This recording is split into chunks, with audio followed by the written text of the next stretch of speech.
नमस्कार, मैं चंद्रकांत मिश्रा और आप देख रहे हैं टुडे 24.in चाय के साथ बिहार पे बात। इस कार्यक्रम की शुरुआत करने का एक उद्देश्य ये भी है कि बिहार के बारे में अमूमन सभी लोगों को मालूम है, देश विदेश के तमाम लोग जानते हैं, बिहार की स्थिति से अवगत भी हैं और जानते भी हैं। अगर बिहार की राजधानी पटना की बात की जाए तो पटना लगभग 400 साल तक अखंड भारत की राजधानी होने का गौरव प्राप्त रखता है। पटना से 25 किलोमीटर दूर और लगभग हाजीपुर से 3 किलोमीटर दूर एक मेला, सोनपुर मेला, पशुओं का एशिया का सबसे बड़ा मेला यहाँ लगता है। हरिहर क्षेत्र मेले के नाम से लोग पुकारते हैं, तो स्थानीय लोग इसे छत्तर का मेला कहते हैं। कभी जंगी जहाज के हाथियों के लिए प्रसिद्ध था ये केंद्र, और कई लोग पुराने समय की अगर बात की जाए तो घर का चिमटा भी अगर खरीदना होता था तो सोनपुर मेला का इंतजार करते थे। आज हमारे बीच में सम्मी कुमार हैं, चाय के साथ बिहार पे बात के कार्यक्रम में। सोनपुर मेला क्या महत्व रखता है, इनसे हम लोग बात करेंगे और जानकारी लेंगे सोनपुर मेला पे। क्या कहेंगे सम्मी? देखिए, जहाँ तक बात है महत्व का, तो मेरा ऐसा मानना है कि जिस प्रकार बिहार को छठ पूजा के नाम से जाना जाता है जी, जितनी आस्था लोगों की छठ पूजा में है, उतनी आस्था तो नहीं, लेकिन उससे थोड़ा ही कम आस्था कह ले या उसका महत्व समझाने की बात करें तो सोनपुर मेला का महत्व कुछ उस लेवल का मैं समझता हूँ कि पूरे बिहार को इस मेले के नाम से कहीं मतलब बिहार के बाहर भी जाना जाता है। जैसे छठ के नाम से बिहार को जोड़ा जाता है, वैसे ही छत्तर मेला, हरिहर क्षेत्र मेला या सोनपुर मेला के नाम से तो ये बिहार को हमेशा से या फिर एशिया के सबसे बड़े पशु मेला होने का गौरव इस मेले को प्राप्त है। उसके कारण हमें बिहार के बाहर हम इस मेले से जोड़कर देखा जाता है। तो ये हमारे लिए तो बहुत महत्वपूर्ण क्या कहते हैं उसको, जगह है। और इसके महत्व की अगर चर्चा करें तो मुझे याद है जब हम लोग बच्चे थे, आपको भी शायद याद होगा, अब तो मैं वो सीन अपने आँख के सामने नहीं देख पाता हूँ, लेकिन जब हम लोग बच्चे थे, हम लोग मेला जाते थे, मुझे अच्छी तरीके से याद है कि मेरा पूरा ध्यान होता था सीटी पे और घिरनी पे। वो काला रंग का मिट्टी का सीटी होता था। जी जी। अब तो मुझे वो विलुप्ति के कगार पे दिखता है। अपने बच्चों के हाथ में, अब जो हमारे आने वाली जो पीढ़ियाँ हैं उनके हाथों में मैंने पिछले 5 साल 7 साल से वो चीज़ें नहीं देखी। ना वो चरखी देखी, जैसे घिरनी हम लोग कहते थे बचपन में, ना वो सीटियाँ देखी। तो ये थोड़ा बहुत कहें कि टेक्निकल युग के दौर में ये चीज़ें विलुप्त होती जा रही हैं, और इससे ये भी खतरा महसूस होता है मुझे कि कहीं न आगे आने वाले समय में ये मेला भी विलुप्ति के कगार पे ना आ जाए। जैसे मेला के विषय में अपने दर्शकों को भी बताना चाहेंगे कि मेला जो है वो अगर प्राचीन काल की बात करें तो सम्राट अशोक वहाँ खरीदारी करते थे, अकबर ने भी वहाँ खरीदारी की, और अंग्रेज़ों के टाइम की बात करें तो रॉबर्ट क्लाइव ने वहाँ पे घोड़ों का अस्तबल भी बनाया था। तो प्राचीन काल से लेकर आधुनिक काल के इतिहास तक में कहीं ना कहीं सोनपुर मेला जो है वो लोगों के बारे में कहीं ना कहीं केंद्र बिंदु रहा है। गंडक के किनारे है, गंडक के तट के किनारे है, और औरंगजेब पहले आपको बता दूं कि हाजीपुर में ये मेला लगता था, औरंगजेब ने इसे सोनपुर में शिफ्ट करवाया कि उस एरिया में ही मेला लगे।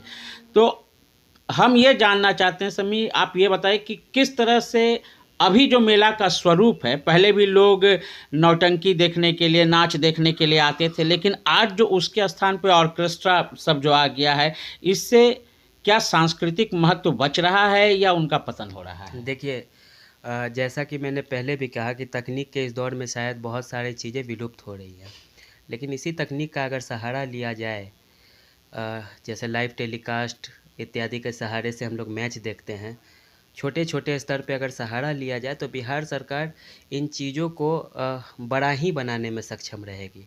ये विलुप्त नहीं हो सकता है, लेकिन उसके लिए हमें तकनीकों का सहारा लेना पड़ेगा। तो मुझे ये नहीं लगता कि जो आपने बात की कि पहले नाटक नृत्य का होते थे, अब उसकी जगह किसी और चीज़ ने ले ली है। मुझे नहीं लगता है, मुझे लगता है कि उन्हीं चीज़ों को थोड़ा बड़ा कर दिया गया है। तकनीक भी आ गई है मेले में। इस साल तो खैर मैंने देखा कि बड़े बड़े प्रोजेक्टर्स वहाँ लगे हैं, पहले नहीं दिखा करते थे क्योंकि पहले थे ही नहीं। तो इन चीज़ों के सहारे से मेले को बड़ा किया जा रहा है, या प्रयास तो किया जा रहा है कि चीज़ों को और बड़ा कर सके। एशिया का सबसे बड़ा पशु मेला है ये, और कई पशुओं की खरीद बिक्री पर अब प्रतिबंध लग गया है। जैसे तो कि इसकी जानकारी मुझे नहीं है, तो मैं चाहूँगा, अगर मुझे किसी बात की जानकारी नहीं है तो शर्म नहीं है, मैं चाहूँगा कि वो कौन से पशु हैं जिनके। जैसे हाथी पे आपको खरीद बिक्री पर रोक लग गया है, लेकिन हाथी को दिखाया जाता है, अभी भी मेले में लाते हैं लोग, दिखाते हैं, लेकिन ऐसे कई पशु हैं जो जिनके खरीद पे अब रोक लग चुका है। लेकिन फिर भी सोनपुर मेला जो है अस्तित्व है। सनातनी अगर बात की जाए, संस्कृति की बात की जाए, इस्लाम की बात की जाए, तो हर जगह का वहाँ वो जो मेला है वो मिला जुला रूप है, वहाँ वो दिखता है। तो इस तरह से मेले का जो स्वरूप बना हुआ है, क्या वो मेले का स्वरूप आगे इसी तरह से बदस्तूर जारी रहेगा, या फिर कहीं न कहीं ये मेला अपनी समाप्ति पर होगा? आप ही कह रहे हैं कि मिट्टी की सीटी, तो अब मिट्टी की सीटी की जगह तो मोबाइल के रिंगटोन ने ले जी, लिया। बिल्कुल, बिल्कुल, मेरा भी वही कहना हाँ, था तो कि अब क्या होगा? क्या मेला का स्वरूप उसी तरह से बना रहेगा, या फिर मेला भी एडवांस लेवल की ओर जा रहा है? देखिए, मेला अब एडवांस लेवल की ओर जा रहा है कि नहीं, इस बात का मतलब हमें सबूत आने वाले 10 वर्षों में मिलेगा। शुरुआती स्तर पे अगर हम अभी की बात करें तो नहीं कहा जा सकता है कि ये एडवांस होने वाला है या विलुप्ति की ओर जा रहा है, पर प्रयास किए जा रहे हैं इस मेले को बचाने के लिए। और भी प्रयासों की ज़रूरत है।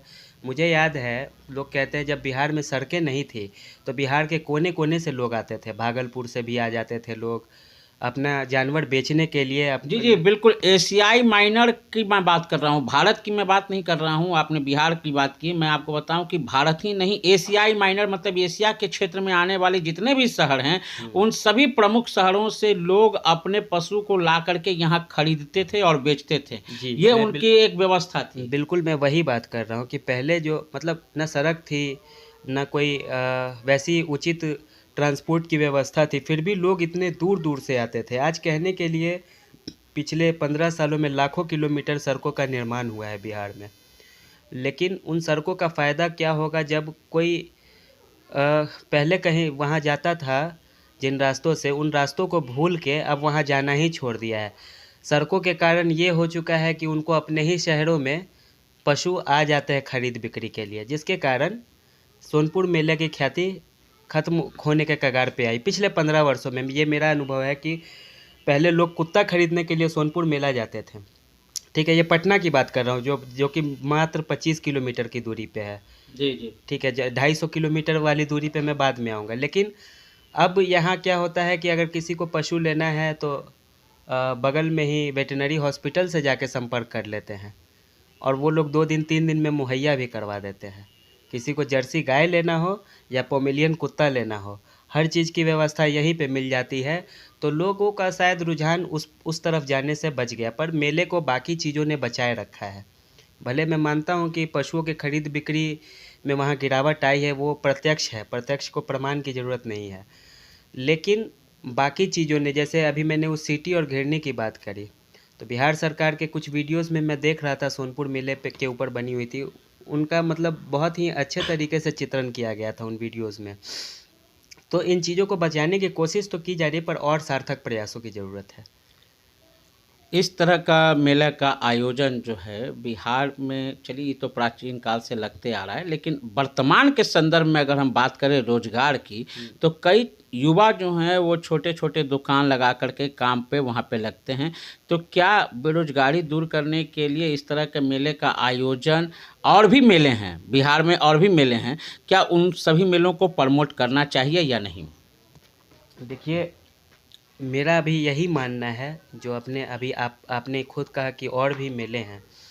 मैंने बचपन से 2 मेलों को मतलब बिहार में देखा है कि बहुत प्रमोट किया गया है। चाहे वो लालू जी का राज, जब मेरा बचपन था तो उस समय लालू जी और राबड़ी देवी मुख्यमंत्री हुआ करते थे इस राज्य के। उस दौरान भी देखता था कि एक हरिहर क्षेत्र मेला, जैसे हम लोग बचपन में छतर मेला कहते थे, और एक पुस्तक मेला गांधी मैदान। जी।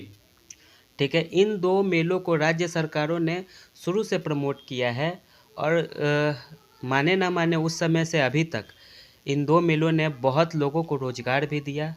और कुछ तो ऐसे हैं जैसे 1 महीने के मेले में इतना कमा लेते हैं कि साल भर उन्हें काम करने की ज़रूरत नहीं पड़ती। जैसे उदाहरण के लिए मैं बोल रहा हूँ कि अभी जो छतर मेला लगा हुआ है, उसमें एक ज़मीन है जिस पे कुत्ते बिक रहे हैं। तो ज़मीन के मालिक बाहर बैठे हुए हैं। एक कुत्ता बिकता है तो वो 2,000 रुपये ऊपर से अपना टैक्स जोड़ते हैं। तो अच्छा वैसे अच्छा। लोगों को तो साल भर कमाने की ज़रूरत नहीं है, अगर 10,000 कुत्ते या 5,000 कुत्ते भी बिक जाए तो इस तरह से तरीके से देखा जाए तो रोज़गार की व्यवस्था तो निश्चित ही इन मेलों ने दी है।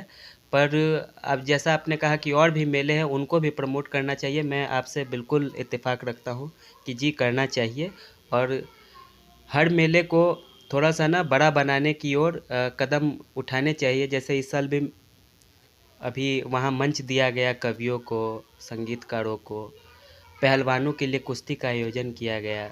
ये सब मंच दिए गए, तो ऐसे आयोजन हर मेले में होने चाहिए। जिस तरीके से हम लोग छतर मेला को बिल्कुल देखते हैं। मंच दिया गया, लेकिन आपकी भी जानकारी में होगी कि जी, जी, मैं कवित्री समझ अंबर गया। जैन जो हैं मैं वो समझ बिना गया आप किस पाठ ओर किए जा रहे हुए हैं। निकल गईं, उनको जाना पड़ा, हुट किया गया उनको।